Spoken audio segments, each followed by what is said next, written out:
اللهم صل على حبيبنا محمد وعلى آله وصحبه أجمعين.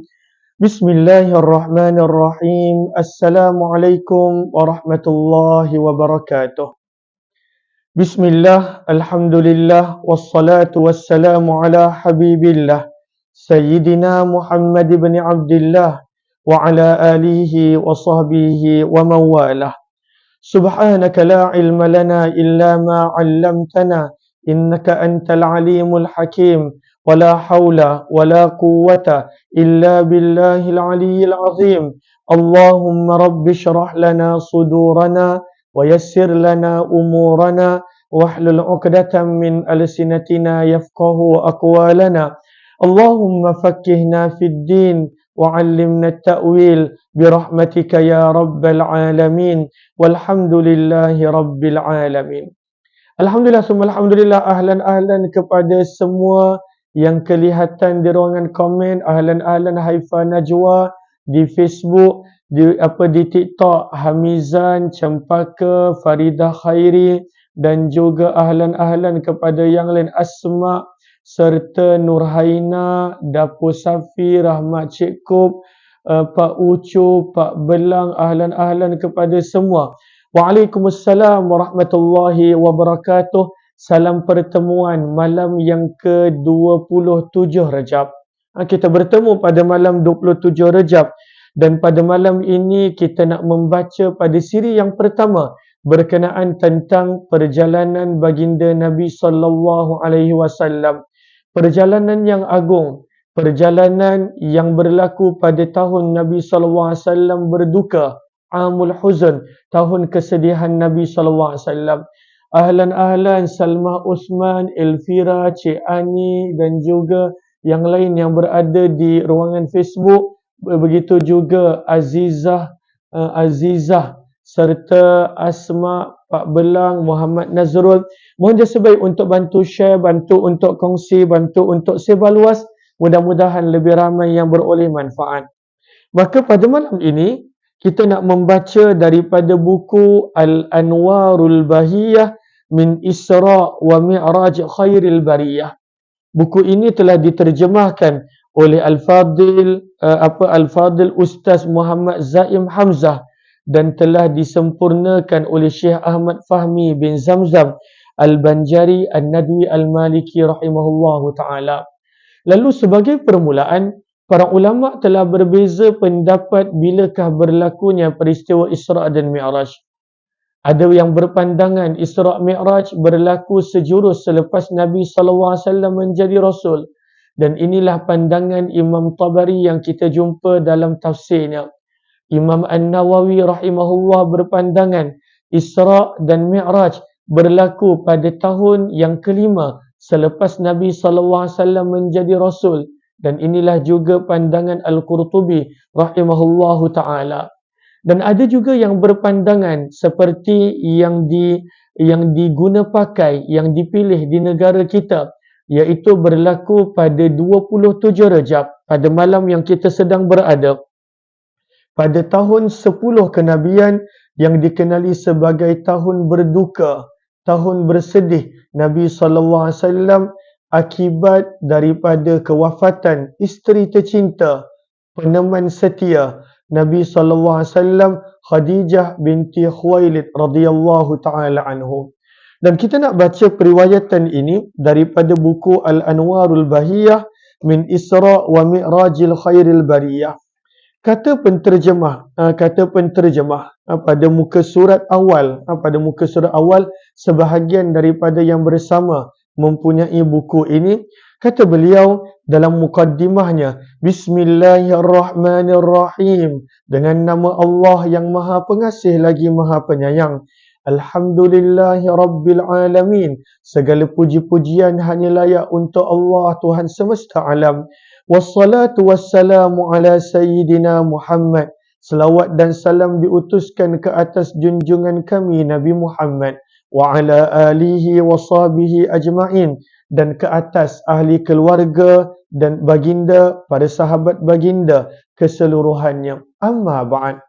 Maka kata penterjemah, kitab Al-Anwarul Bahiyah min Isra' wa Mi'raj khairil bariyah, sebenarnya telah disusun oleh Abuya Al-Habib Sayyid Muhammad bin Alawi Al-Maliki, yang merupakan daripada keturunan Sayyidina Hasan bin Ali radhiyallahu anhu.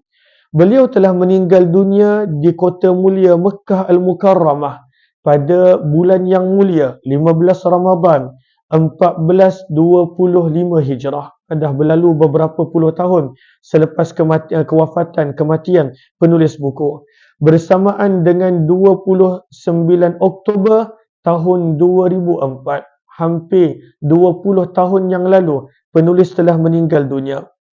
Maka kata Syekh Fahmi Zamzam, beliau adalah seorang ulama besar daripada Mekah Al-Mukarramah, daripada keturunan Rasulullah sallallahu alaihi wasallam, dan ini adalah buku di antara kitab yang memaparkan peristiwa Isra' dan Mi'raj dengan lengkap, yang mana diambil daripada pelbagai riwayat hadis, pelbagai periwayatan dan sanad-sanad yang pelbagai. Dan sebenarnya dalam buku Al-Anwarul Bahiyah ini terhimpun 3 periwayatan ulama yang terkenal dalam bidang ini. Yang pertama, Imam Al-Hafiz Syamsuddin Muhammad bin Yusuf Asy-Syami yang meninggal dunia di Mesir pada tahun 942 Hijrah. Dalam kitabnya yang terkenal Al-Ayatul Azimah Al-Bahirah, tanda-tanda agung tentang Isra' dan Mi'raj. Begitu juga buku yang kedua, karangan Al-Imam Najmuddin Muhammad bin Ahmad Al-Ghaithi, meninggal dunia juga di Mesir tahun 981 Hijrah dengan kitabnya Al-Ibtihaj. Dan yang ketiga adalah karangan Al-Imam Abul Barakat Ahmad bin Muhammad Ad-Dardir yang juga meninggal dunia di Mesir pada tahun 1201 Hijrah dengan kitabnya Hasyiah Alal Ibtihaj.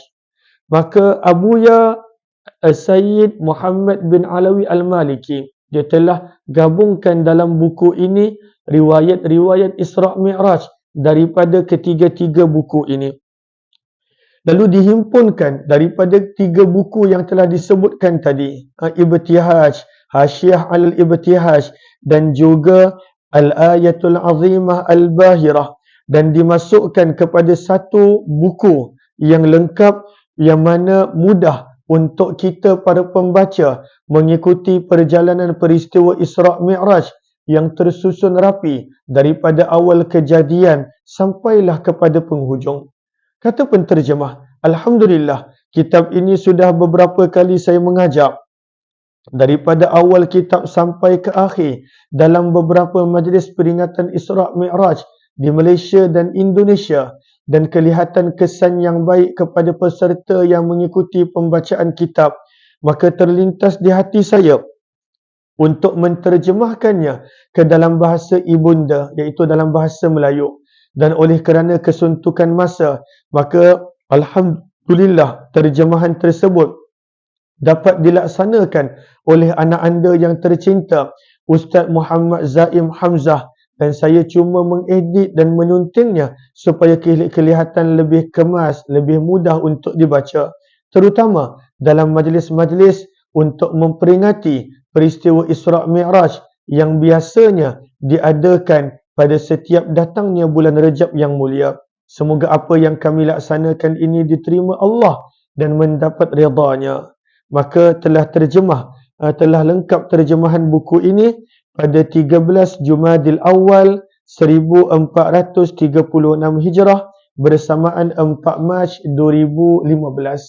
Maka buku ini saya telah belajar daripada Al-Fadhil Ustaz Hazri Hashim Al-Bindani, dan Al-Fadhil Ustaz Hazri Hashim terus daripada Syekh Ahmad Fahmi bin Zamzam, dan beliau terus daripada pengarang dan penulisnya. Maka dimulakan kisah Isra' dan Mi'raj dengan dinukilkan ayat daripada Al-Quran. Maka peristiwa Isra' adalah peristiwa tentang perjalanan di bumi daripada Masjid Al-Aqsa sampailah daripada Masjidil Haram Baitullah sampailah ke Masjid Al-Aqsa. Peristiwa itu dikenali dengan peristiwa Isra'. Mi'raj adalah apa yang berlaku daripada Masjidil Aqsa menembusi langit-langit serta melewati Sidratul Muntaha, bertemu dengan hadrat ilahi, maka peristiwa tersebut dikenali sebagai Mi'raj. Ahlan, terima kasih Hanim yang beri gift, juga terima kasih kepada yang berkongsi, yang bantu komen, Ummi Naimah di Facebook, Cik Ani serta Muhammad dan juga semua apa yang lain. Terima kasih kepada yang bersama di perkongsian pada malam ini. Maka kata penulis buku, dalil Al-Quran tentang peristiwa Isra' adalah ayat yang pertama daripada suratul Isra', yang mana Allah berfirman, Bismillahirrahmanirrahim, Subhanalladzi asra bi'abdihi laylan minal masjidil haram ilal masjidil aqsa alladzi barakna hawlah linuriyahu min ayatina innahu huwas sami'ul basir. Maka dalil peristiwa Isra' adalah daripada ayat yang pertama suratul Isra'. Dan pada malam ini saya ingin mengajak para penonton yang mendengar sama ada di Facebook ataupun TikTok untuk kita letakkan peristiwa Isra' dan Mi'raj sebagai pengajaran dalam untuk kita pulang menuju kepada Allah. Isra' Mi'raj adalah perjalanan Nabi SAW bertemu dengan Allah.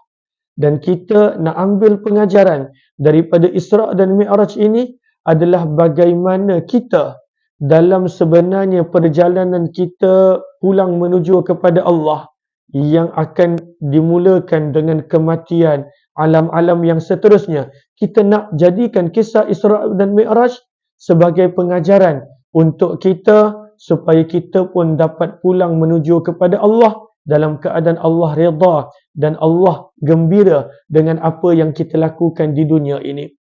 Dan sebab itu kita lihat terjemahan, Maha Suci Allah, Subhana. Di sini satu pengajaran yang kita boleh dapat, bahawa dalam keadaan Al-Quran penuh dengan kisah-kisah yang luar biasa, maka Allah menyebut kisah Isra' dan Mi'raj dengan Subhana, tidak kisah-kisah yang lain. Kerana daripada semua kisah-kisah yang ada dalam Al-Quran, kisah yang paling luar biasa, yang bahkan menguji keimanan orang-orang yang beriman pada zaman Nabi SAW dan setiap zaman, adalah kisah Isra' dan Mi'raj. Sebuah kisah yang tak boleh difahami oleh akal fikiran, tetapi ianya adalah bukti kehebatan dan keagungan Allah. Maka sebab itu Allah mulakan dengan Subhana. Wahai manusia, nak mempelajari Isra' dan Mi'raj, perlulah untuk kita letakkan kehebatan Allah, kemampuan Allah, kekuasaan Allah berbanding daripada pemahaman logik akal kita. Subhanalladzi asra bi'abdihi. Maha suci Allah yang telah menjalankan hamba-Nya. Maka pada keadaan di mana Allah muliakan Nabi, Allah memanggil Nabi dengan gelaran yang paling mulia.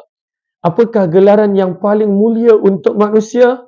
Gelarannya adalah abdu, adalah hamba kepada Allah Subhanahu wa taala. Orang yang sentiasa ingat dia adalah hamba Allah, dia akan berperangai seperti hamba Allah. Dia tidak akan sombong, bongkak di hadapan Allah.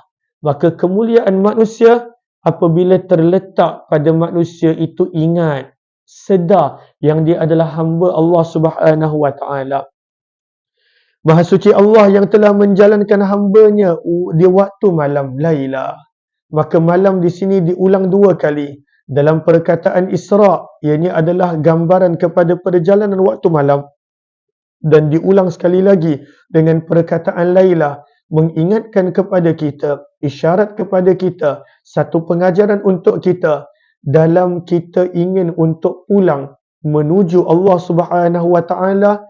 Malam adalah waktu yang sepatutnya kita hidupkan untuk beribadah dan mendekatkan diri kepada Allah. Sebab itu Nabi SAW menyuruh para sahabat untuk beribadah malam dengan sabda baginda, Alaikum biqiyamil lail, hadis riwayat Tirmizi. jagalah oleh kamu akan solat malam, ibadah malam. Fa innahu da'bus salihin man kana qablakum, kerana solat malam adalah amalan kebiasaan orang-orang soleh daripada sebelum kamu. Minal masjidil haram ilal masjidil aqsa, daripada masjidil haram ke masjid al-aqsa.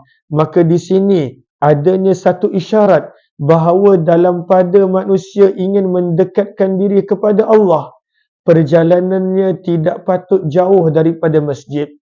Sebab itu orang yang mana dia pergi ke masjid, perjalanan dia sebelum sampai masjid adalah pengampunan dosa, ditinggikan darjat, dikurniakan pahala.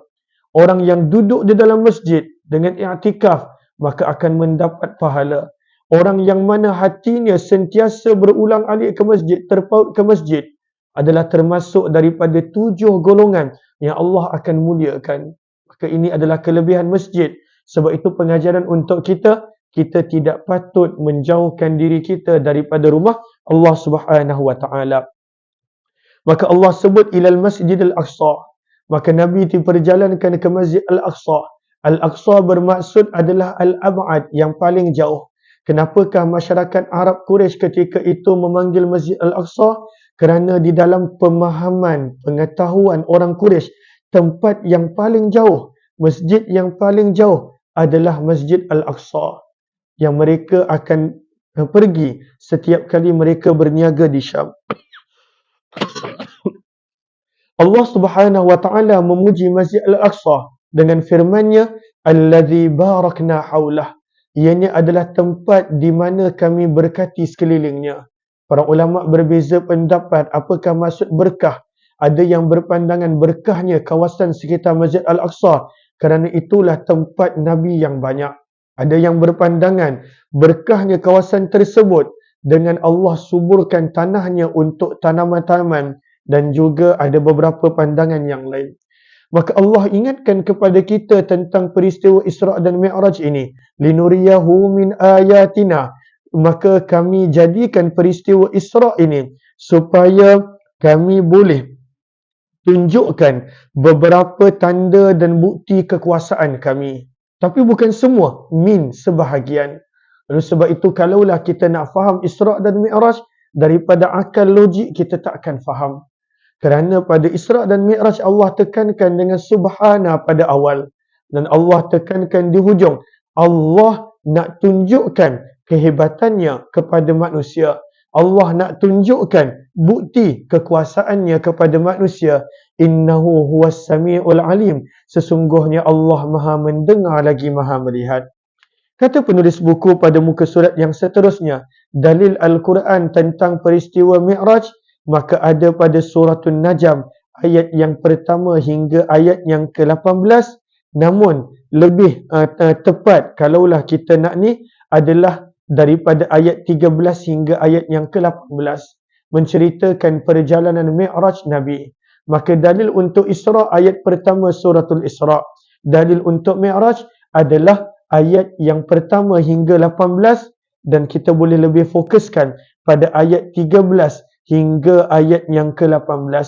Firman Allah pada ayat yang ke-13, وَلَقَدْ رَآهُ نَزْلَةً أُخْرَى عِنْدَ سِدْرَةِ الْمُنْتَهَى عِنْدَهَا جَنَّةُ الْمَأْوَى إِذْ يَغْشَى السِّدْرَةَ مَا يَغْشَى مَا زَاغَ الْبَصَرُ وَمَا طَغَى لَقَدْ رَآ مِنْ آيَاتِ رَبِّهِ الْكُبْرَى. Kita lihat terjemahan ayat yang ke-13. Dan demi sesungguhnya Nabi Muhammad SAW, firman Allah, telah melihat Jibril dalam bentuk rupanya yang asal sekali lagi. Nabi telah melihat Jibril dalam bentuknya yang asal. Sabda Nabi dalam hadis, lahu sittumi'ah janah. Jibril mempunyai 600 sayap. Maka Nabi lihat 2 kali. Di dunia ketika mana penurunan wahyu yang kedua sekali, dan ketika mana yang kali kedua pada ayat yang ke-14, Ainda Sidratil Muntaha, di sisi Sidratul Muntaha. Ayat yang ke-15, yang di sisinya terletak syurga Jannatul Ma'wa. Ayat yang ke-16, Nabi SAW telah melihat Jibril dalam bentuk rupanya yang asal. Pada kali ini ialah semasa Sidratul Muntaha itu diliputi oleh makhluk-makhluk dari alam-alam ghaib yang tidak terhitung. Makhluk-makhluk yang pelbagai yang Allah ciptakan berada di Sidratul Muntaha. Sidrah bermaksud pohon bidara. Al-Muntaha adalah pengakhiran. Maka di pohon bidara tersebut adalah pengakhiran di mana malaikat boleh ada. Malaikat tidak boleh melewati garisan tersebut. Maka sebab itu dikenali dengan Sidratul Muntaha. Firman Allah pada ayat yang ke-17 daripada surah An-Najm, penglihatan baginda Nabi SAW tidak berkisar daripada menyaksikan dengan tepat akan pemandangan indah di situ yang diizinkan untuk baginda melihat. Sebab idh yaghsha sidrata ma yaghsha. Allah menyebut bahawa ada pelbagai keindahan, keajaiban di Sidratul Muntaha dan Nabi melihat semua perkara tersebut dan tidak pula melampaui batas.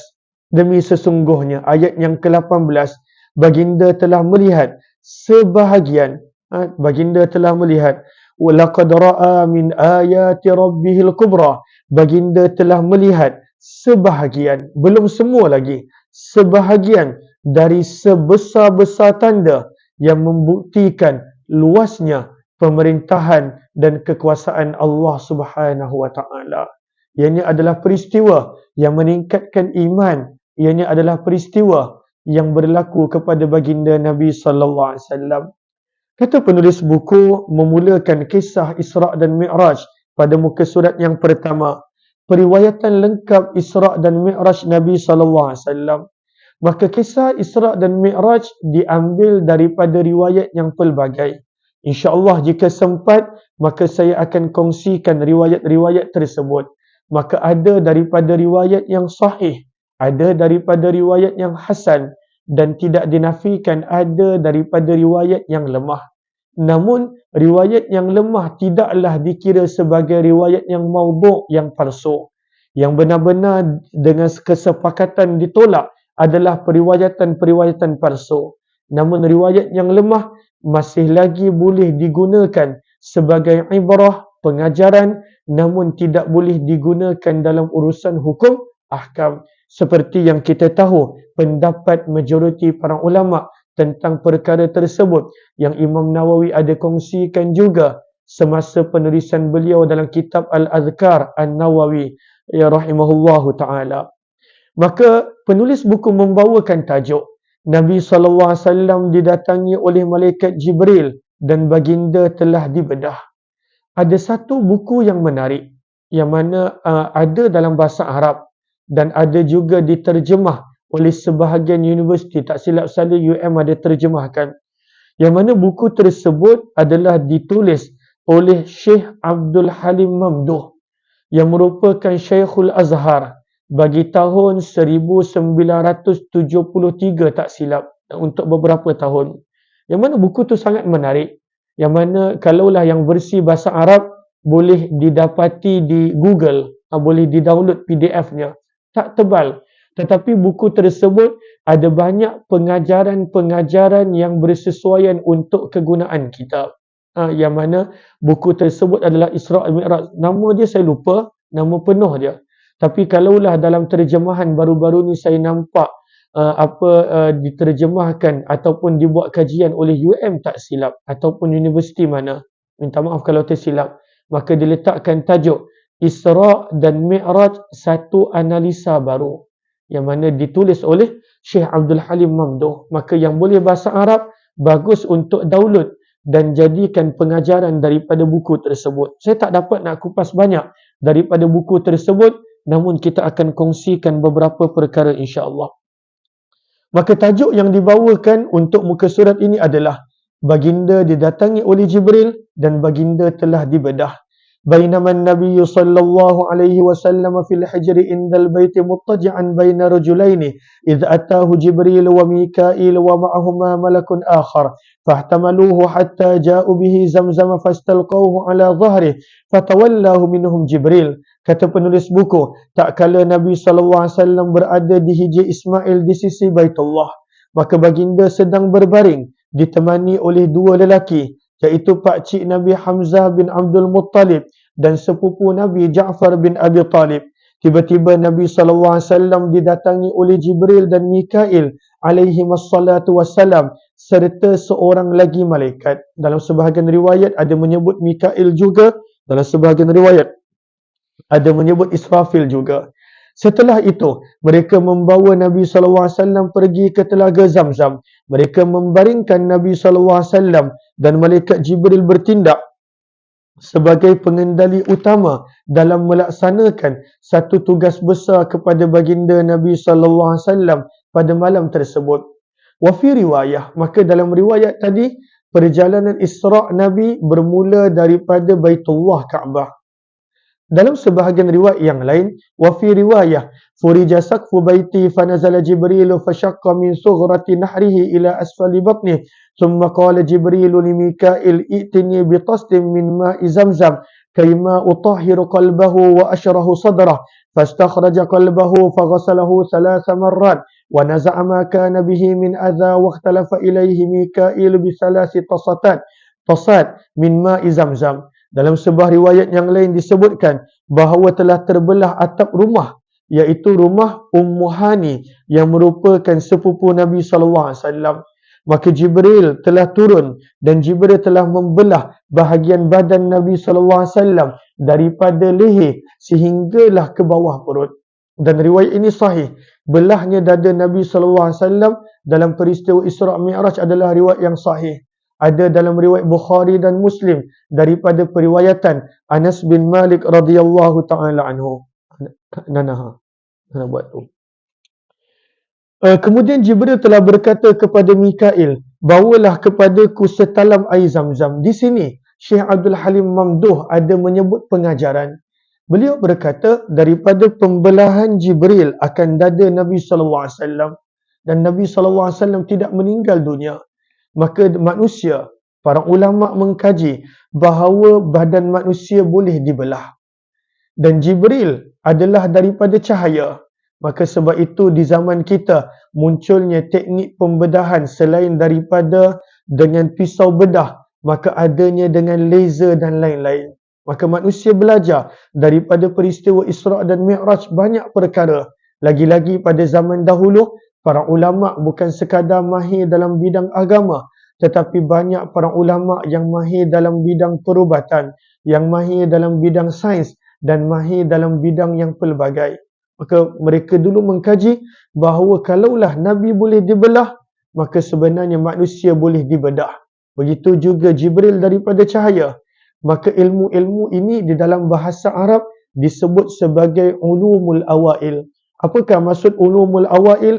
Ilmu-ilmu yang menjadi pencetus kepada sesuatu penemuan baru. Dan ini banyak dibincangkan oleh Syekh Abdul Halim Mamduh dalam kitabnya juga.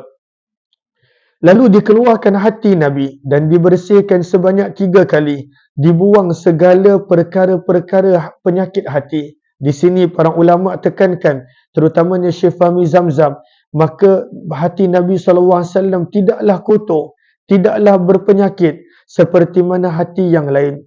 Pembersihan ini adalah hanya untuk menambahkan lagi bersih hati Nabi SAW agar sentiasa bersinar dan juga sebagai ingatan kepada kita umat baginda agar sentiasa berusaha membersihkan hati daripada sifat yang tercela seperti riak, ujub, sum'ah, takabur, dan kita hiaskan hati dengan sifat-sifat terpuji. Maka pengajaran untuk kita, sebab kita tak nak sekadar baca kisah, pengajaran untuk kita, kita pun sentiasa perlu bersihkan hati kita dengan beristighfar, dengan buang sifat-sifat yang tercela, isi dengan sifat-sifat yang terpuji. Maka itu adalah pengajaran untuk kita. Dengan bertaubat, apabila buat maksiat segera bertaubat, maka itu tugasan kita. Maka boleh catat di sini pengajaran daripada pembedahan dada Nabi adalah ingatan kepada kita untuk sentiasa membersihkan hati kita. Terima kasih banyak-banyak Nur Hayati yang beri gift. Moga Allah balas dengan sebaik-baik kebaikan dan ganjaran. Begitu juga yang lain. Terima kasih banyak-banyak. Ahlan-ahlan kepada yang komen, yang bantu share. Kalaulah ada yang baru join, Dan kalaulah rasa bermanfaat, bantu share, kongsi dan sebar luas. Kata penulis buku, maka berulang aliklah Mikail kepada Jibril dengan membawa 3 talam yang berisi air zam-zam.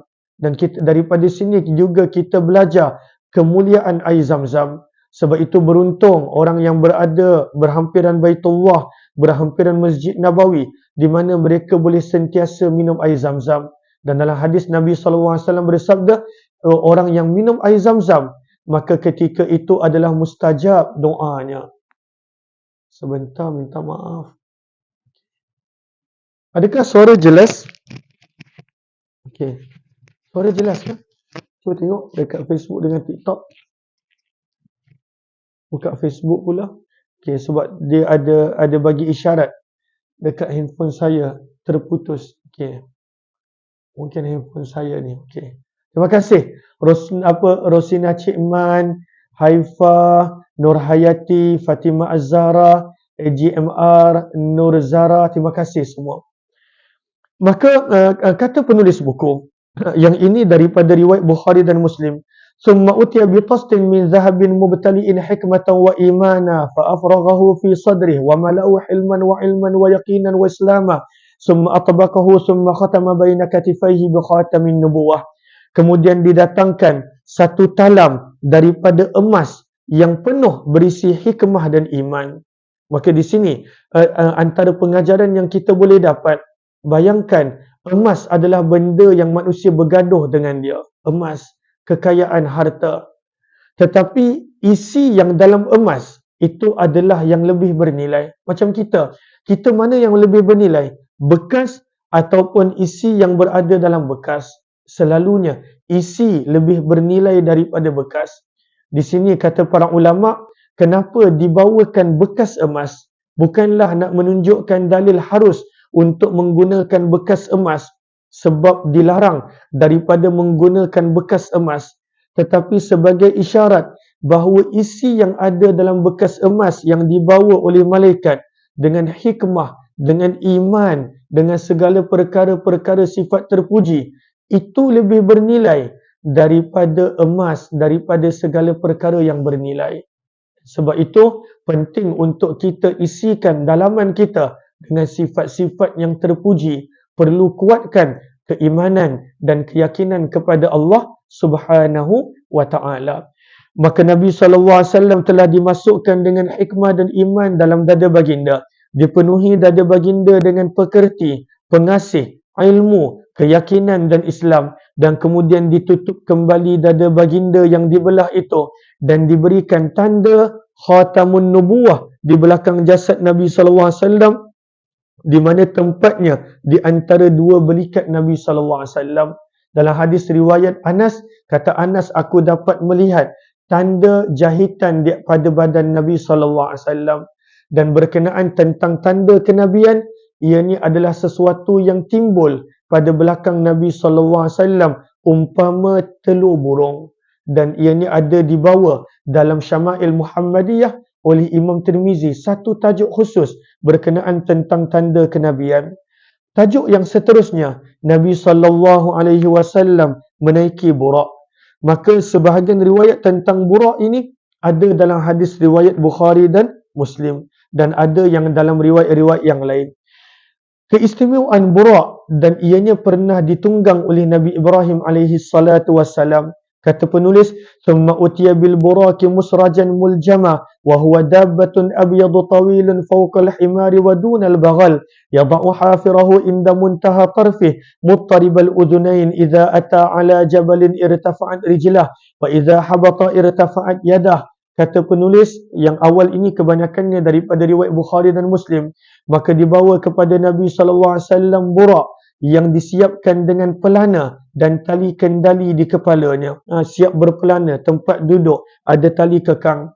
Burak adalah seekor binatang yang berwarna putih, lebih besar daripada keldai, kecil sedikit daripada bagal. Apakah itu bagal? Mule, binatang kacukan daripada kuda dan keldai. Ia mampu meletakkan kaki depannya sejauh yang dapat dilihat oleh mata. Daripada sini juga para ulama menyebut nak menunjukkan kemampuan tubuh badan manusia yang mana mampu merentasi perjalanan yang laju. Mampu. Sebab apabila manusia tersebut, macam contoh kita tengok kenderaan, kalaulah di sebahagian luar negara, kadang-kala kereta api ada yang begitu laju, beberapa ratus kilometer sejam, tubuh badan manusia mampu. Kalaulah kapal terbang, berapa kelajuan dia, tubuh badan manusia mampu. Dan mereka mendapat ini daripada ulumul awail, ilmu-ilmu yang membawa cetusan kepada pengetahuan tersebut. Sebab Nabi SAW punya kelajuan Buraq adalah setiap langkahnya sejauh mata memandang. Sentiasa bergerak-gerak kedua telinganya, dua kaki belakangnya. Bahagian ini, sebahagian para ulama kupaskan tentang ilmu daripada sini manusia. Belajar tentang ilmu balance, untuk balancekan.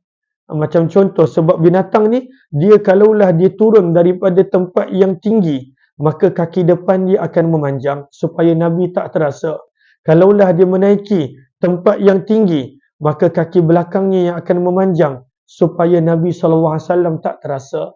Dan kalaulah kita tengok kereta-kereta yang mahal, dia ada kelebihan balance tersebut. Kadang-kala langgar bumper, langgar lubang, tak terasa. Tak terasa. Dia ada balance, ataupun saya tak pasti apa panggilannya dalam sains, namun ianya dicetuskan oleh ulumul awail daripada peristiwa-peristiwa ini. Kata penulis buku, lahu janahan fi fakhidhai yahfizu bihima rijlai fastas'aba alaihi fawada'a jibrilu yadahu ala ma'rifatih thumma qala ala tastahi ya Buraq fa wallahi ma rakibaka khalqun akramu ala Allah minhu. Maka Buraq ini mempunyai dua sayap di kedua-dua pahanya yang dapat menguatkan pergerakan kedua kakinya dengan sayap tersebut. Inilah yang orang-orang barat panggil sebagai unicorn. Mereka ambil daripada periwayatan dan mereka gambarkan sebagai kuda terbang, tetapi ianya sebenarnya adalah gambaran Buraq yang disebutkan dalam hadis. Baginda Nabi SAW pada awal menjadi suka untuk mengendarai Buraq yang berjalan ke sana kemari menunjukkan kebolehannya di hadapan Nabi dan Jibril. Maka Jibril telah memegang kepala Buraq dengan tangannya seraya berkata, "Wahai Buraq, tidakkah engkau malu memperagakan kebolehanmu? Tahukah kamu, demi Allah, tidak ada makhluk yang menunggangmu yang lebih hebat dan mulia di sisi Allah daripada Nabi SAW."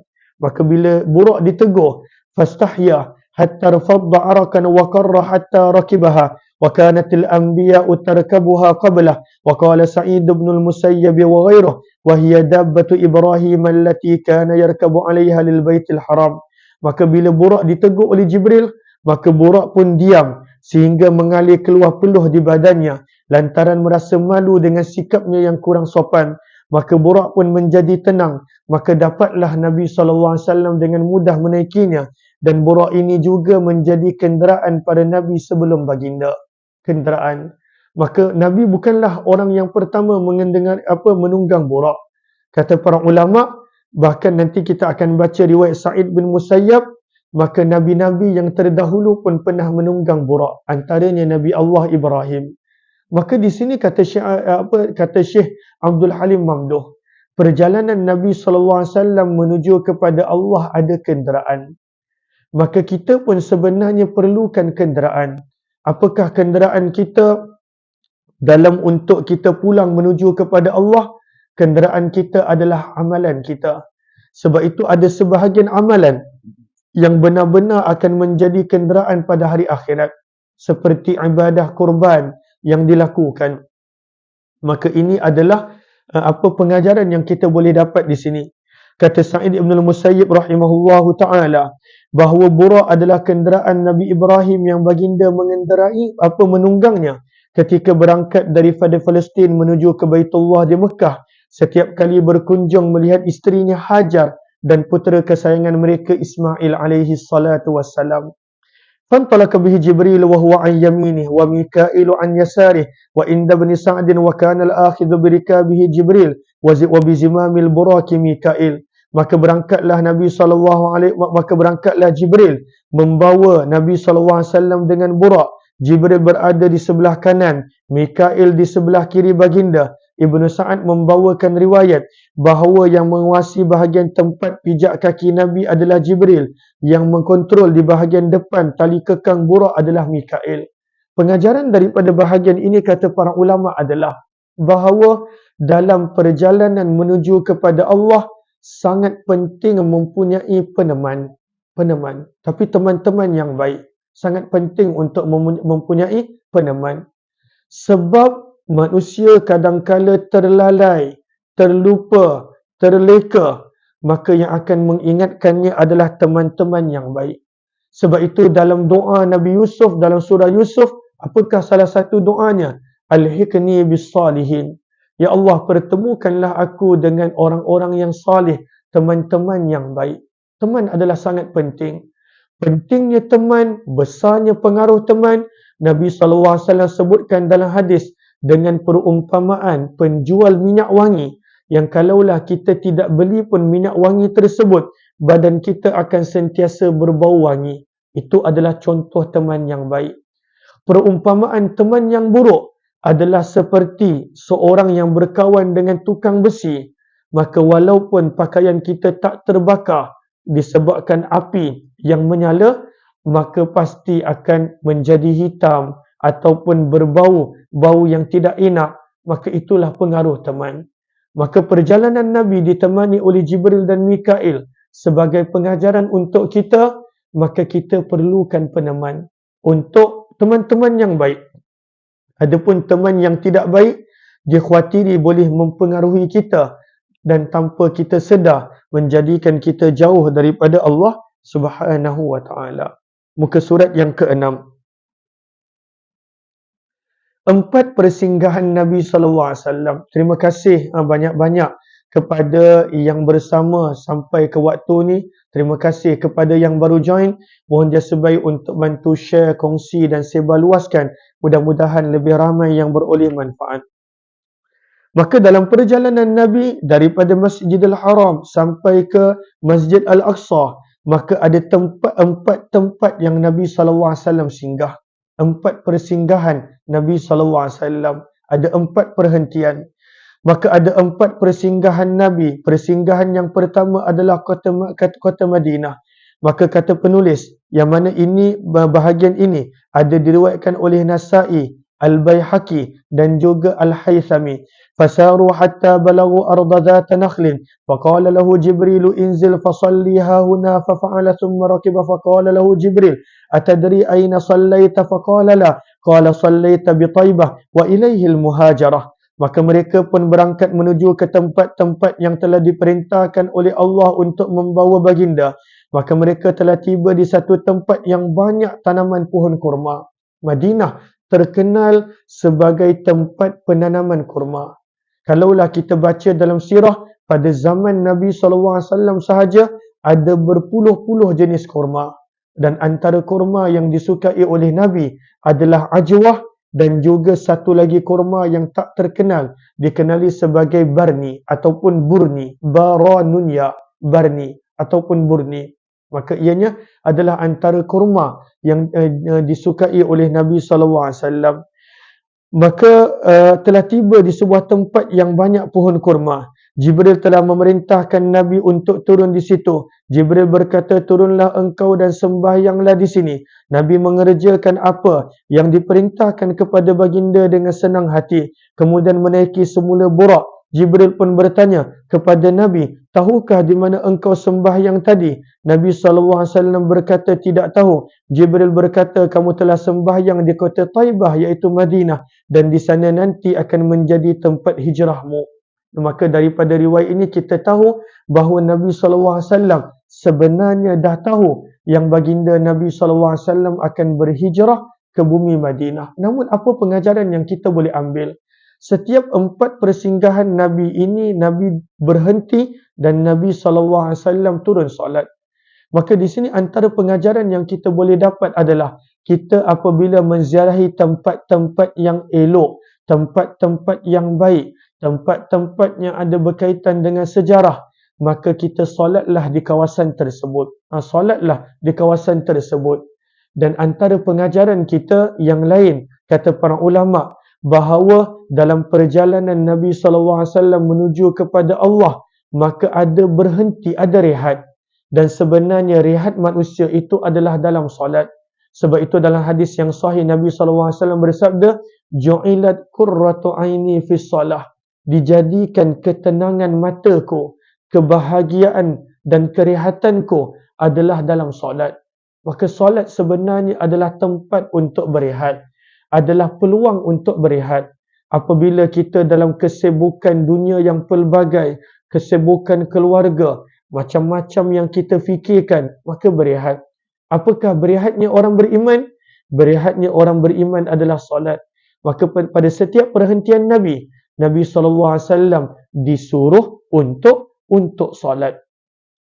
Maka riwayat persinggahan yang kedua, maka kota Madian, di pohon itu Nabi SAW, Nabi Musa SAW pernah berteduh.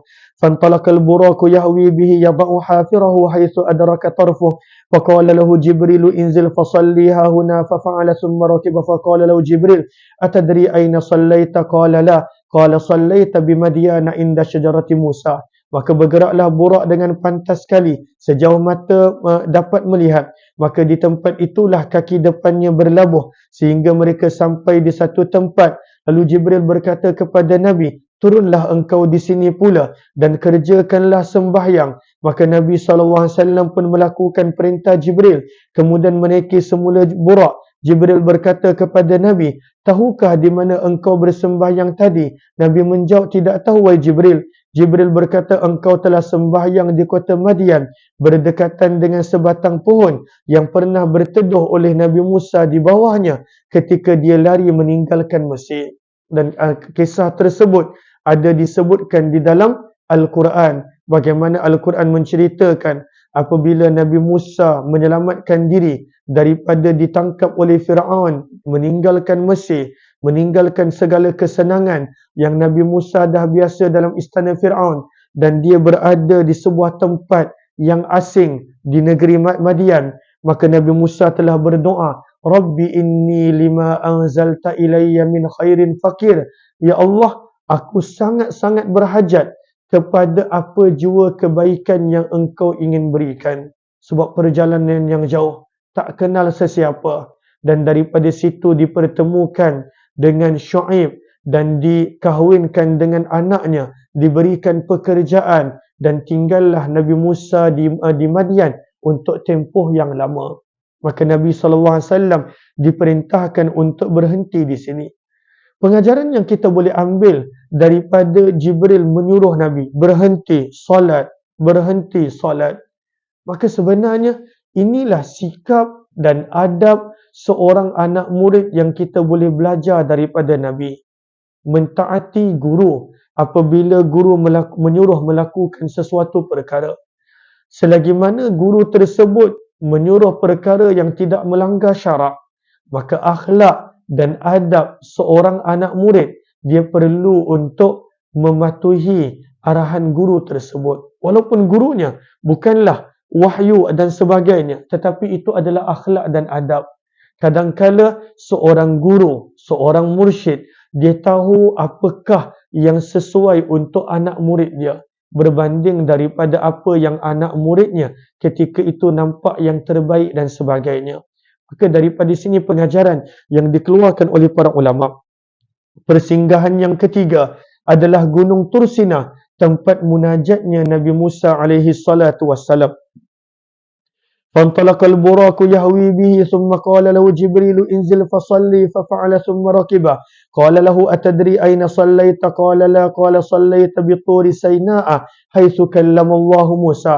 Maka berangkatlah burak dengan laju sekali membawa baginda Nabi SAW. Kemudian Jibril memerintahkan Nabi, turunlah pula di sini, lakukanlah salat. Maka Nabi SAW melaksanakannya dengan sempurna dan kembali mengendarai burak. Jibril bertanya kepada Nabi SAW pula, tahukah engkau di tempat manakah engkau solat tadi? Nabi SAW menjawab, aku tidak tahu, wahai Jibril. Jibril berkata, engkau telah solat di Gunung Tursina dan di sanalah Allah telah berdialog, bermunajat, berbicara dengan Nabi Musa. Ada banyak yang kita boleh belajar di sini. Antara yang kita boleh belajar bagaimana solat dah ada sebelum Isra' dan Mi'raj. Dan ini pendapat majoriti para ulama. Solat dah ada sebelum Isra' dan Mi'raj. Maka solat dah ada sebelum daripada Isra' dan Mi'raj. Cuma para ulama berbeza pendapat solat apa. Ada yang mengatakan 2 kali sehari, maka solat dah ada. Cuma Isra' dan Mi'raj menjadikan kewajipan itu adalah 5 kali dalam sehari dengan waktu yang telah ditentukan. Inna salata kanat 'alal mu'minina kitaban mawquta. Pengajaran yang kita lain yang kita boleh dapat daripada bahagian ini adalah bagaimana para nabi untuk bermunajat, maka tempat mereka adalah tempat-tempat yang khusus seperti Nabi Musa adalah di Tur Sina. Tetapi Allah muliakan umat Nabi SAW. Munajatnya umat Nabi adalah di dalam solat. Dalam hadis yang sahih, hadis riwayat Tirmizi, hadis riwayat Abu Hurairah, sabda Nabi SAW, apabila seseorang hamba itu bersolat, yunaji rabbah, dia sedang bermunajat dengan Allah. Bila dia membaca Alhamdulillahi Rabbil Alamin, Allah sahut, Hamidani Rabbi. Apabila seorang hamba dalam solat membaca Ar-Rahmanir Rahim, Allah sahut, Majjadani Abdi, Asna Alayya Abdi. Maka sebenarnya kita juga ada peluang untuk bermunajat, berdialog dengan Allah, dan munajat dan dialog kita adalah di dalam solat. Tempat persinggahan yang keempat, maka yang pertama adalah Madinah, yang kedua adalah Madian, yang ketiga adalah Tur Sina.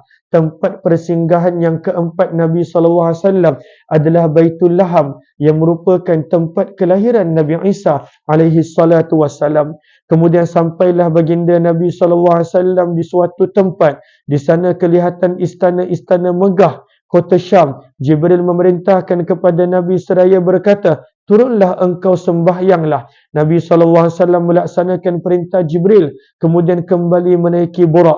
Maka bergerak pantaslah Burak meninggalkan tempat itu. Lalu Jibril berkata, tahukah engkau di manakah tadi engkau solat? Nabi SAW berkata, tidak tahu. Jibril berkata, engkau telah solat di kota Baitul Laham. Apakah Baitul Laham? Tempat kelahiran Nabi Allah Isa, anak lelaki kepada Maryam alaihi wassalatu wassalam. Kisah yang seterusnya adalah daripada hadis riwayat Tabrani, bagaimana Nabi SAW diganggu oleh jin Ifrit. Dan daripada riwayat ini menceritakan tentang ruqyah Nabi SAW. Maka ada beberapa riwayat yang menceritakan tentang ruqyah Nabi. Apakah itu ruqyah? Bacaan memohon perlindungan kepada Allah Subhanahu wa taala. Maka dalam hadis kita lihat ada beberapa yang menceritakan tentang ruqyah Nabi. Yang ini adalah daripada hadis riwayat Imam At-Tabrani rahimahullahu taala. Maka berkenaan tentang gangguan jin kepada Nabi dan ruqyah Jibril alaihi salatu wassalam. Daripada sini pengajaran bahawa dalam perjalanan seorang itu menuju kepada Allah pasti ada gangguan. Dan yang mengganggunya adalah iblis serta sekutu-sekutunya. Cuma ada juga daripada kalangan manusia, minal jinnati wan nas, yang mengganggu manusia agar tidak menjadi hamba Allah Subhanahu wa taala. Dan daripada sini juga kita belajar bagaimana Nabi mengajarkan kepada umat baginda untuk sentiasa berlindung kepada Allah. Walaupun dia rasa dirinya tak ada musuh, tak ada gangguan, tak ada sesiapa. Maka sebab itu ada banyak amalan sebagai perlindungan. Ayatul Kursi selepas daripada setiap kali solat. Amanar Rasul, 2 ayat yang terakhir sebelum daripada tidur. 3 kul sebelum daripada tidur. Suratul Ikhlas sebelum daripada masuk rumah. Dan juga kita belajar tentang ruqyah Nabi SAW. Maka kita baca terjemahan sahaja. Maka pada muka surat yang ke-9, dan tak kala Nabi SAW dalam perjalanan mengendarai Burak, tiba-tiba Nabi terpandang Ifrit yang mengejar Nabi SAW sambil membawa ubur. Dalam kitab hadis kita belajar, dalam hadis riwayat Muslim, tak silap saya, maka bagaimana syaitan dan iblis pernah mengganggu Nabi SAW dalam solat. Dalam solat mengganggu Nabi. menunjukkan bagaimana ada banyak gangguan yang menghalang manusia daripada sampai kepada Allah Subhanahu wa taala. Setiap kali Nabi SAW menoleh ke belakang, maka baginda dapat melihatnya dengan dapat melihat jin tersebut. Maka Jibril berkata kepada Nabi SAW, "Mahukah kamu saya ajarkan kepada kamu beberapa kalimah doa pendinding yang mujarab?" Maksudnya ruqyah yang mujarab. Maka Nabi SAW apabila kamu membaca, maka akan terpadamlah ubur apinya dan akan tersungkur jatuh mati jin tersebut. Maka Nabi SAW berkata, "Ajarlah kepadaku doa tersebut."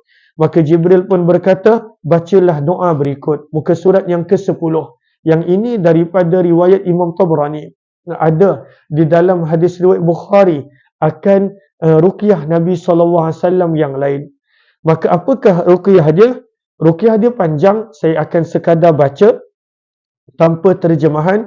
Maka ruqyahnya berbunyi, "A'udzu biwajhillahil karim wa bikalimatillahi tammat allati la yujawizuhunna barrun wala fajir min syarri ma yanzilu minas sama' wa min syarri ma ya'ruju fiha wa min syarri ma dhara'a fil ard wa min syarri ma yakhruju minha wa min fitanil laili wan nahar wa min tawariqil laili wan nahar illa tariqah yatruku bi khairin ya Rahman." Maka ini adalah ruqyah yang Jibril ajarkan kepada Nabi SAW, yang mana maknanya sangat bagus. Maka sebab itu kalaulah kita lihat perawat-perawat apabila membaca ruqyah, ini adalah antara salah satu ruqyah. Maka kita boleh baca. Tak semestinya baca apabila kena gangguan. Boleh baca pada waktu pagi dan petang. Boleh baca sebagai ayat-ayat perlindungan selain daripada 3 kul, selain daripada surah ayatul kursi, selain daripada 2 ayat yang terakhir daripada suratul Baqarah, dan juga selain daripada ayat-ayat manzil yang ada disebutkan dalam hadis yang lain. Maka dalam riwayat ini, hadis riwayat Tabrani dan juga Al-Haythami, setelah Nabi membaca doa tersebut, maka jatuh tersungkurlah jin ifrit tadi menyembah bumi dalam keadaan tidak bernyawa dan terpadamlah ubur api yang dibawa oleh jin tersebut. Ahlan-ahlan kepada yang baru join, kita sedang membaca periwayatan Isra' dan Mi'raj.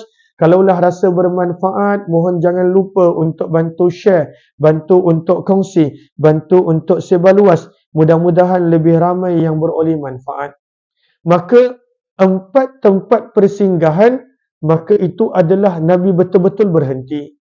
Yang seterusnya pada muka surat yang ke-11 adalah ada 11 peristiwa ganjil yang dipertontonkan kepada Nabi SAW, dipertunjukkan kepada Nabi SAW. Yang ini adalah umpama tontonan ataupun macam zaman kita, umpama ada skrin yang mana diperlihatkan kepada Nabi SAW. Dalam perjalanan Nabi SAW menuju ke Baitul Maqdis, Nabi diperlihatkan dengan perkara-perkara ini. Yang mana sebahagian perkara ini diperlihatkan juga kepada Nabi dalam Mi'raj, nak menunjukkan betapa besarnya perkara-perkara ini. Maka ada 11 peristiwa ganjil yang diperlihatkan kepada Nabi SAW dalam peristiwa Isra' dan Mi'raj ini. Maka ada 11, maka kata penulis buku, yang mana kebanyakan daripada riwayat ini, kata para ulama, ada diriwayatkan oleh Imam Al-Haythami, diriwayatkan oleh Imam Suyuti dalam kitabnya Al-Khasa'is, diriwayatkan oleh Imam At-Tabari dalam tafsirnya, diriwayatkan oleh Imam Ibn Kathir juga dalam tafsirnya. Namun di dalam periwayatan tentang 11 peristiwa ini, ada seorang perawi yang bernama Abu Ja'far Ar-Razi, dan beliau adalah seorang yang lemah. Namun riwayat ini boleh digunakan sebagai ibrah dan pengajaran. Maka peristiwa yang pertama, orang yang berjuang pada jalan Allah, mereka ini menanam pada satu hari dan esoknya telah boleh menuai hasil tanaman tersebut, dan hasil yang keluar daripada tanaman tersebut tak putus-putus. Tak putus-putus hasil tanaman tersebut. Ahlan-ahlan kepada sahabat-sahabat, ada ni, kopi. Kopi. Sambil-sambil ni. Okay. Ahlan-ahlan kepada sahabat-sahabat yang baru join, kita nak ceritakan peristiwa yang pertama. Maka 11 peristiwa ini diperlihatkan kepada Nabi SAW. Maka dalam riwayat yang disebutkan tadi, Al-Haythami, At-Tabari, As-Suyuti, Ibnu Kathir, namun dalam periwayatannya adanya Abu Ja'far Ar-Razi, fasaru hatta atau ala qaumin yazra'una fi yawmin wa yahsuduna fi yawmin kullama hasadu 'ada kama kan faqala ya Jibril ma hadha faqala haula'il mujahiduna fi sabilillah tudha'afu lahumul hasanatu bi 700 di'fin wa ma anfaqu min syai'in fahuwa yukhlifuh. Allah mempertontonkan kepada Nabi balasan yang tak putus-putus kepada orang yang melakukan perjuangan pada jalan Allah.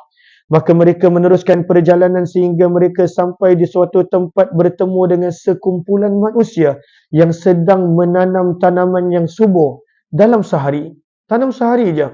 Hari ini tanam, apa yang berlaku, dan mereka menuai pula pada besok harinya.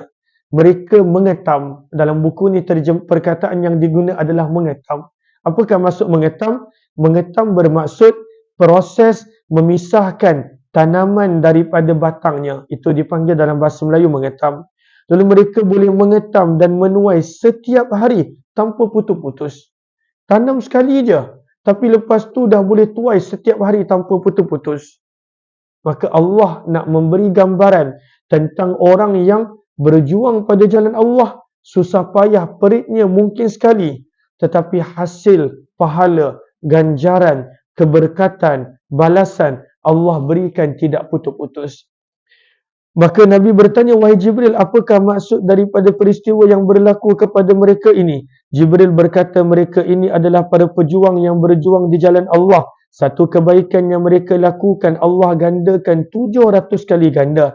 Dan apa yang mereka belanjakan dengan sesuatu kebaikan pada jalan Allah, Allah gantikan dengan gantian semula di dunia dan akhirat. Maka ini adalah perkara pertama. Allah tunjukkan ganjaran orang yang berjuang pada jalan Allah. Macam kita tengok saudara-saudara kita di Gaza, saudara-saudara kita yang sedang diuji di pelbagai tempat.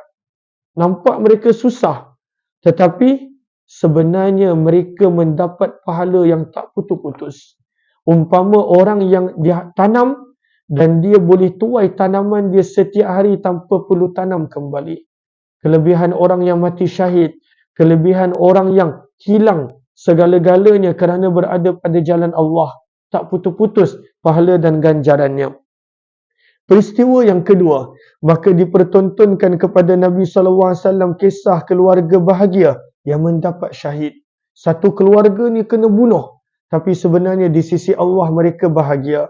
Dan bagaimana bau harum daripada kubur mereka, inilah kisah Masyitah. Apakah maksud Masyitah? Masyitah ni bukan nama.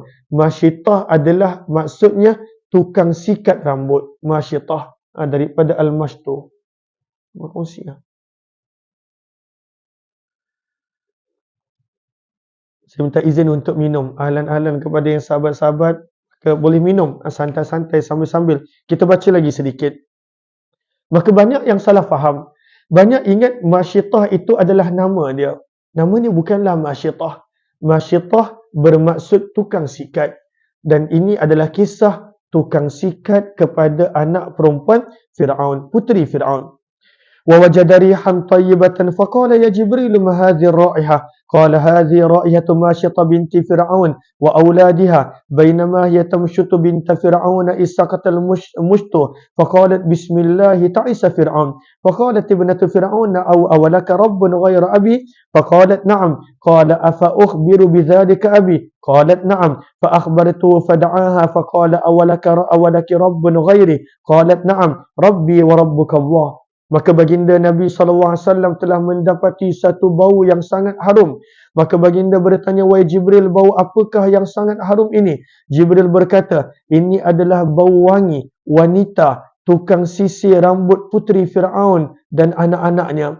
Maka disebutkan kisahnya, pada suatu hari, tak kala wanita ini sedang menyikat rambut puteri Fir'aun, tiba-tiba sikatnya terjatuh dan dia melatah. Kan banyak orang apabila berlaku sesuatu dia melatah. Dia melatah. Maka dia pun melatah. Tapi melatahnya adalah nama Allah. Bila jatuhnya sikat, dia pun melatah. Bismillah, dengan nama Allah, ta'isa Fir'aun. Maka dia berkata, binasalah Fir'aun. Maka anak perempuan Fir'aun terkejut. Sebab baginya dekat Mesir waktu tu tak ada Tuhan selain ayahnya Fir'aun. Dan Allah ceritakan dalam surah An-Nazi'at bagaimana Fir'aun mengaku Tuhan. Ana rabbukumul a'la. Fir'aun mengaku sebagai Tuhan.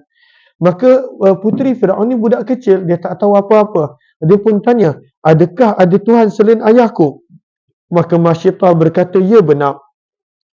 Puteri Fir'aun bertanya lagi, apakah boleh aku laporkan perkara ini kepada ayahku? Masyittah berkata, baiklah silakan.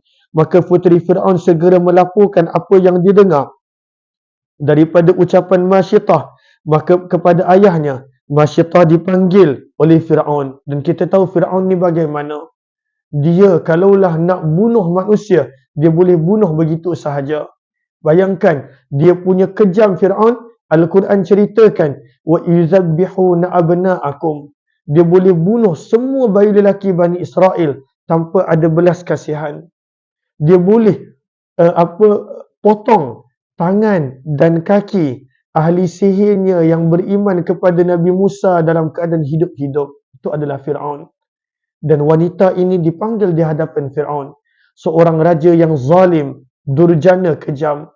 Dan Fir'aun bertanya, wahai perempuan, Fir'aun bertanya dalam keadaan marah, apakah kamu punya Tuhan selain aku? Matanya tajam memerhati Masyittah. Berkata Masyittah dengan tegas, tanpa takut dan tanpa gugup dan sanggup menerima apa jua kemungkinan. Maka dia berkata, Rabbi wa Rabbukallah. Wahai Fir'aun, Tuhan aku dan Tuhan kamu adalah Allah. Apa pengajaran yang kita boleh dapat?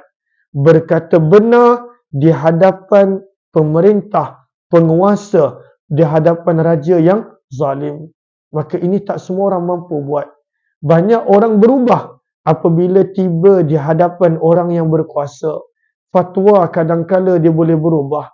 Pandangan ataupun penyampaian boleh berubah apabila berada di hadapan orang yang ada kuasa. Lagi-lagi kalaulah orang yang ada kuasa tersebut zalim, kejam, tidak berperi kemanusiaan, maka seorang wanita menjadi contoh kepada kita bagaimana beraninya pada waktu itu dia berkata benar di hadapan Fir'aun. Dan menjadi pengajaran untuk kita. Banyak orang kerana takut hilang jawatan, maka dia sanggup menyembunyikan kebenaran. Apabila dia sanggup menyembunyikan kebenaran kerana takut hilang pengaruh, kemasyhuran, banyak orang. Tetapi kita belajar daripada seorang wanita yang walaupun kerjanya hanyalah tukang sikat, kerja yang nampak biasa, tetapi bagaimana iman dia. Dan iman yang menjadikan seseorang itu tak takut kepada selain daripada Allah. Orang yang mana hatinya tak ada Allah, dia akan takut dengan banyak benda. Orang yang hatinya ada Allah, dia tidak takut kepada sesiapa. Maka sambungan kisah tadi. Maka dalam riwayat ini adalah bagi Masyittah itu 2 orang anak lelaki dan suami. Maka Fir'aun mengutuskan utusan kepada mereka, bawa keluarga Masyittah ni. Fir'aun ni jahat. Maka untuk dia ugut Masyittah, dia tak ugut Masyittah. Dia ugut untuk bunuh anak-anak Masyittah. Di sini banyak orang gagal. Banyak orang dia melakukan perkara yang haram, alasan dia kerana tak sanggup melihat anak dalam susah. Kerana banyak orang cinta anak. Tapi kadang-kala cinta kepada anak boleh membawa kepada dosa dan maksiat. Sebab itu dalam suratul Anfal Allah mengingatkan, wa'lamu, wahai manusia ketahuilah, annama amwalukum wa auladukum fitnah. Harta dan anak-anak itu adalah ujian. Allah uji kita daripada anak-anak kita. Ada orang dia sanggup ambil yang haram semata-mata kerana nak menggembirakan anak dia, keluarga dia. Anak tu adalah ujian. Manusia banyak meninggalkan yang wajib kerana anak keluarga dia. Melanggar perintah Allah kerana anak dan keluarganya. Maka sebab itu Allah sebutkan anak ini sebagai ujian di dalam suratul Anfal. Maka Firaun kata, bawa suami dan 2 orang anak lelakinya. Maka Allahumma salli ala sayyidina Muhammad.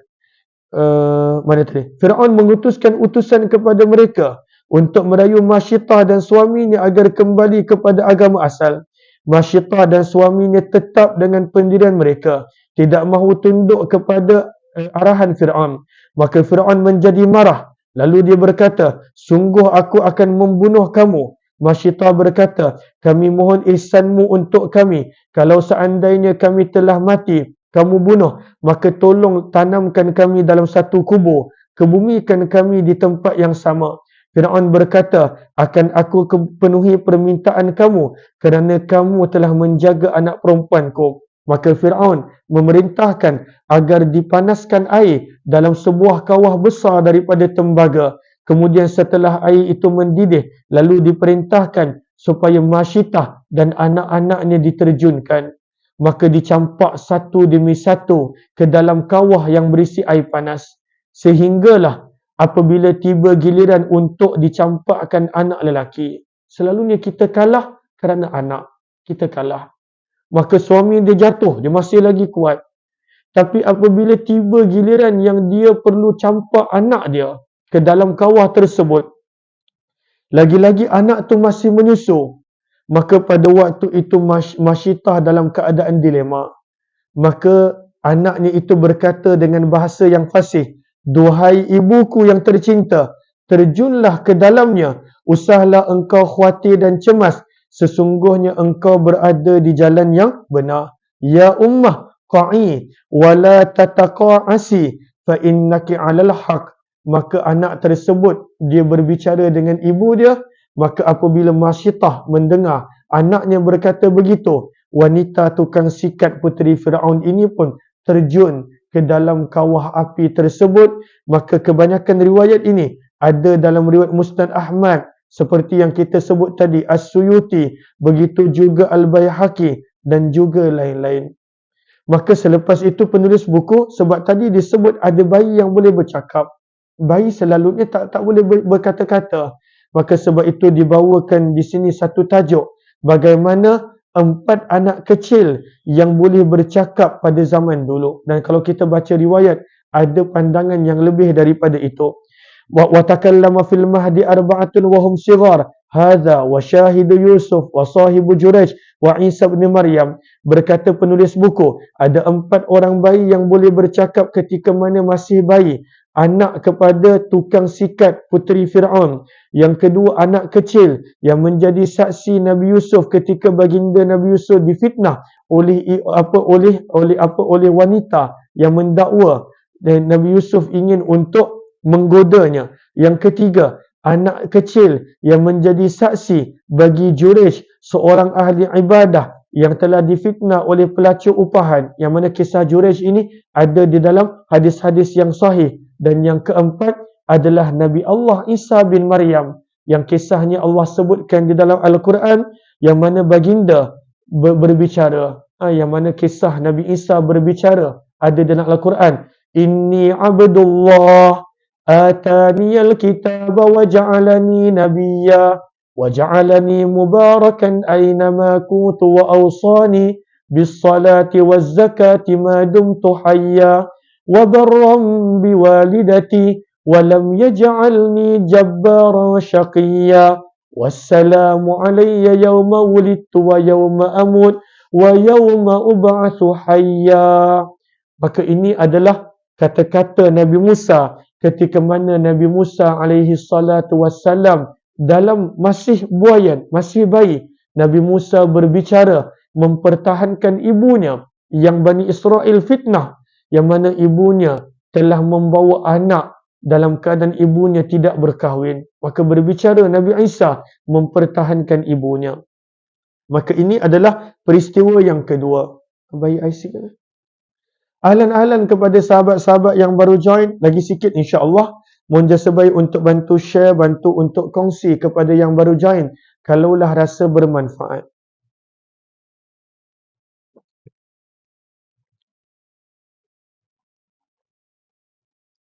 Kisah yang ketiga ini, peristiwa yang ketiga, ada diriwayatkan oleh Al-Baihaqi dan juga Imam Ibn Jarir daripada Abu Sa'id dan juga At-Tabrani dan Bazzar meriwayatkannya daripada Abu Hurairah.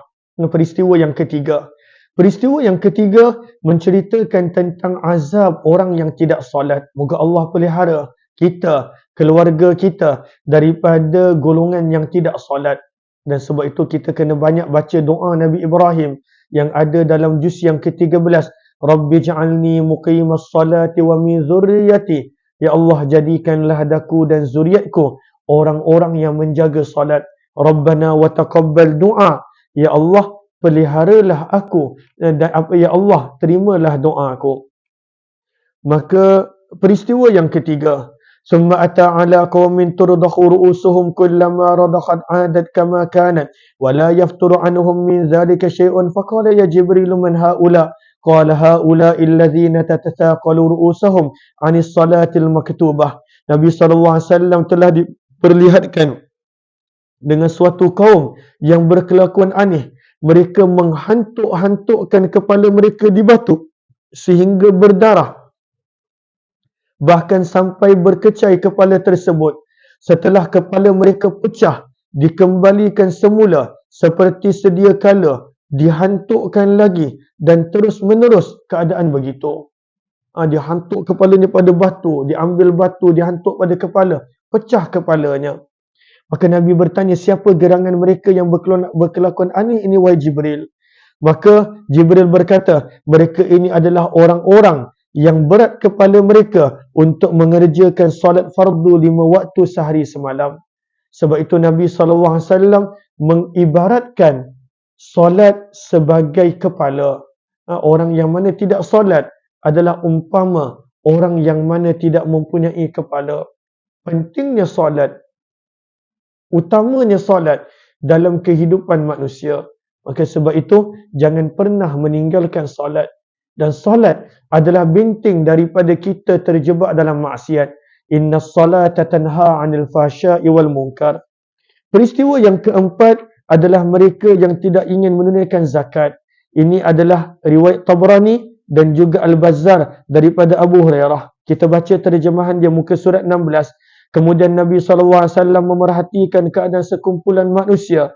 Manusia pada rupa, haiwan pada perangai. Mereka hanya memakai cawat, menutup kemaluan depan dan belakang sahaja dengan sepotong kain. Sungguh memalukan cara hidup mereka. Mereka merangkak-rangkak seperti unta dan kambing ke sana kemari. Macam binatang perangai mereka. Dan walaupun rupanya adalah manusia. Dan mereka mengeluarkan suara keras, meragut memakan pohon kayu berduri dan pokok berbuah keras yang sangat pahit, serta batu-batu panas dan kerikil tajam neraka Jahannam. Maka Nabi pelik, Jibril siapa ni? Maka Jibril berkata, inilah orang-orang yang dulu tak nak bayar zakat daripada harta-harta mereka yang wajib dikeluarkan zakat. Tidaklah Allah menzalimi mereka sedikit pun, tetapi kerana itulah perangai mereka. Kan manusia ni kalaulah tak nak keluar zakat kerana dia rasa itu adalah daripada penat lelah dia. Padahal Allah yang bagi. Allah yang kurniakan rezeki. Allah yang bagi dia lebih berbanding daripada orang lain. Maka dekat dunia dia sombong dengan tak nak keluarkan zakat. Maka Allah hinakan orang yang tak nak bayar zakat. Mereka akan berperangai seperti binatang, bukannya manusia yang sepatutnya bersifat hamba. Maka inilah keadaan mereka. Peristiwa yang kelima, maka Nabi SAW ditunjukkan dengan siksaan orang yang melakukan zina. Dan kita akan berhenti pada peristiwa yang kelima ini. Ini adalah yang terakhir. Maka Nabi SAW pergi menghampiri sekumpulan manusia yang di hadapan mereka dihidangkan seketul daging yang telah masak dalam periuk. Ada seketul daging yang sedap, yang barbecue, yang sedap yang dimasak. Dan dihidangkan pula seketul daging yang mentah berbau busuk. Tetapi anehnya manusia ini, mereka mengambil dan memakan daging yang mentah lagi busuk, dan mereka tak nak makan daging yang elok, bersih, lagi sedap dimakan. Maka Nabi pelik. Siapa manusia macam ni? Yang elok ditinggalkan, ambil pada waktu itu yang keji, yang busuk, yang jijik, yang tak elok. Maka Jibril berkata, ini adalah orang daripada kalangan umatmu, ada isteri yang sah, isteri yang elok, isteri yang sah, isteri yang cantik, isteri yang baik. Namun apa dia buat? Dia bersama dengan wanita berlacur berzina. Maka dia pada waktu itu bersama dengan zina, dengan wanita yang dia pada waktu itu bukan isterinya, dengan cara yang haram.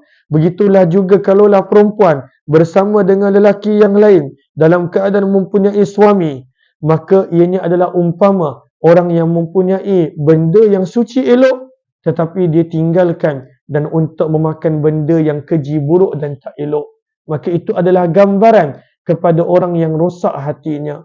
Sebab itu antara amalan yang Allah sebut hampir pun jangan adalah zina. Allah tidak sebut jangan berzina. Allah tidak berfirman wala taznu, tetapi Allah berfirman wala taqrabuz zina. Hampir pun jangan kepada zina. Maka inilah 5 amalan buruk yang diperlihatkan kepada Nabi SAW. Ada baki lagi 6 peristiwa sebelum Nabi SAW sampai ke Baitul Maqdis, dan insya-Allah kita akan sambung esok. Cuma esok ada sedikit perubahan. Esok ada sedikit perubahan kerana sebelah pagi saya ada urusan luar. Maka esok kita akan sambung pada jam 2.30 tengah hari insya-Allah. Saya minta maaf, pada jadual asalnya jam 10 pagi, tapi kita akan sambung pada jam 2.30 tengah hari, dan saya tak rasa kita dapat habiskan esok tengah hari. Lalu sesi yang ketiga kita akan sambung esok pada jam 10 malam. Maka sepatutnya 2 sesi kita cuba habiskan dalam 3 sesi insya-Allah. Maka kita akan sambung pada jam 2.30 tengah hari pada sesi yang kedua, dan sesi yang ketiga kita akan cuba sambung pada 10 malam insya-Allah, dan harapnya kita boleh habiskan insya-Allah pada malam esok bersempena dengan malam 27 Rejab ini insya-Allah. Terima kasih semua. Terima kasih kepada yang beri gift, yang bantu komen tanpa henti, yang bantu share, yang bantu kongsi, yang tag rakan-rakan. Kita jumpa esok jam 2.30 tengah hari dalam siri yang kedua, pembacaan kitab Al-Anwarul Bahiyah. Terima kasih banyak-banyak. Wabillahi taufiq wal hidayah. Assalamualaikum warahmatullahi wabarakatuh. Kalaulah ada yang ingin buku ni boleh maklumkan, tinggal lagi 5. Ada 5 aja. Ada 5 sahaja buku ini. Yang mana buku ni tinggal lagi 5 sahaja. Harga buku ni RM10 je. Cuma postage lebih kurang dalam RM8 semenanjung. Maka kalaulah ada yang inginkan boleh maklumkan untuk untuk diberitahu apa prosesnya bagaimana. Jumpa lagi esok jam 2.30 tengah hari. Wabillahi taufiq wal hidayah. Assalamualaikum warahmatullahi wabarakatuh. Terima kasih banyak-banyak. Salam Isra' Mi'raj kepada semua.